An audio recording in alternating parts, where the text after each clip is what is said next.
রাসূল সাল্লাল্লাহু আলাইহি ওয়াসাল্লাম বলেন, খবরদার আমার আগে রুকু সিজদা করো না, খবরদার করো না, আমি কিন্তু দেখি। ফাইন্নী আরাকুম মিন আমামি ওয়া মিন খালফি, সামনে যেমনি দেখি পেছনেও দেখি।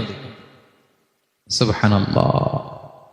এটা ওনার একটা ইউনিকনেস, আল্লাহ তাআলা স্পেশালি বিষ্ণু ইসলামকে এটা দিয়েছেন। এবার বিষ্ণু ইসলামের আরেকটা ফিচার বলি।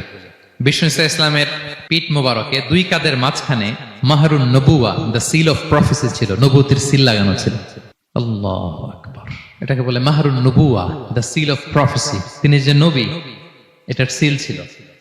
তাওরাত এবং ইনজিলে এই কথাটা এসছে যে শেষ নবীকে চিনার একটা মাধ্যম হচ্ছে ওনার পিঠে দুই কাঁধের মাঝখানে দ্য সিল অফ প্রফেসি পাওয়া যাবে, নবুয়তের চিহ্ন। আল্লাহু আকবার। একটা ইউনিকনেস অন্য কোন নবীর ছিল না, বিষ্ণু ইসলামের ছিল। কাযিরিল হাজালা, কবুতরের ডিমের মতো পিঠের মধ্যে। বিষ্ণু ইসলাম ইন্তেকালের আগে ওনাকে অপশন দেয়া হয়েছে, নবী আপনি চাইলে থেকে যেতে পারেন আজীবন, আর চাইলে আমার কাছেও চলে আসতে পারেন। You have option.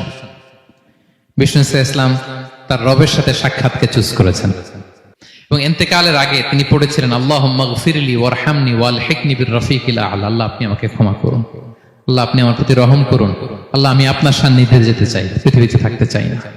সুবহানাল্লাহ। অপশন দেয়া হয়েছে। তার বিষ্ণু ইসলামের একটা ইউনিকনেস হচ্ছে কেউ ওনার জানাজার নামাজের ইমামতি করেন নাই, কেউ করেননি, আলাদা আলাদা ভাবে লোকজন নামাজ পড়েছে।